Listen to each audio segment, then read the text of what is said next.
মহিলা সংরক্ষণ বিল নিয়ে বিজেপি সরকারের প্রচারের তীব্র নিন্দা জানালেন প্রদেশ কংগ্রেস সভাপতি আশিস কুমার সাহা। রবিবার আগরতলা কংগ্রেস ভবনে আয়োজিত এক সাংবাদিক সম্মেলনে তিনি বলেন, কংগ্রেস দল কখনো নারী সংরক্ষণ বিলের বিরোধী নয়। ডিলিমিটেশন ও আসন সংখ্যা বৃদ্ধি না করেও যদি মহিলা সংরক্ষণ বিল কার্যকর করা হয় তবে কংগ্রেস তা সমর্থন করবে বলে তিনি জানান। তিনি ত্রিপুরা বিধানসভায় ইন্দিরা গান্ধীকে নিয়ে বিজেপি সদস্যদের বক্তব্য এবং মহিলা সংরক্ষণ বিল নিয়ে আলোচনার নিন্দা জানান। জনগণনার ভিত্তিতে লোকসভা ও বিধানসভা আসনের সীমানা পুনর্নির্ধারণ না করে নরেন্দ্র মোদী সরকারের উদ্যোগে বিল পাশ করানোর চেষ্টা করা হলে বিরোধী দলগুলোর ধ্বনি ভোটে তা পরাজিত হওয়ার পর কংগ্রেস ও অন্যান্য দলের বিরুদ্ধে বিজেপির প্রচার শুরু হয়েছে বলে অভিযোগ করেন তিনি। এর প্রতিবাদে রাজ্য জুড়ে প্রচারে নামবে কংগ্রেস ও এই কথা বলে জানান তিনি।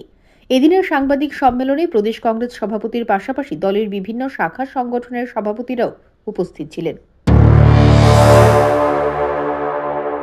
ইন্দিরাজির অবস্থান, কারণ এটা সকলেরই জানা যে রাজীব গান্ধী 1992 সালে 73rd এবং 74th অ্যামেন্ডমেন্টের মাধ্যমে দেশের নারীর সংরক্ষণ, লোকাল বডি লেভেলে যেমন নারীর সংরক্ষণ এটাকে সূচিত করা হয়েছে, এটা বাস্তবায়িত হয়েছে। আজকে সারা দেশে এই 33% জায়গায় কোনো রাজ্যে 50% মহিলারা তারা এই অধিকারে তারা সেখানে ক্ষমতায়ন হয়েছে এবং জনপ্রতিনিধিত্ব করছেন। ভারতবর্ষের সংসদে এবং বিধানসভাগুলিতেও সিমিলার সংরক্ষণ চেয়ে কংগ্রেস দল পদক্ষেপ বিভিন্ন সময়ে নিয়েছে, কিন্তু দেখা গেল যারা এক সময় ইন্দিরা গান্ধীকে পুঁজি করে ইন্দিরা গান্ধীর মতাদর্শকে কাজে লাগিয়ে আজকে অন্য দলে গিয়ে মন্ত্রিত্ব পেয়েছেন, যাদের অতীত ছিল ইন্দিরা গান্ধীর দলের, তাদের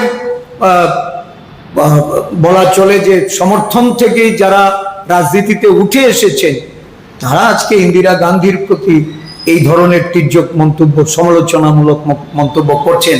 এটা অত্যন্ত দুঃখজনক, নিন্দনীয়।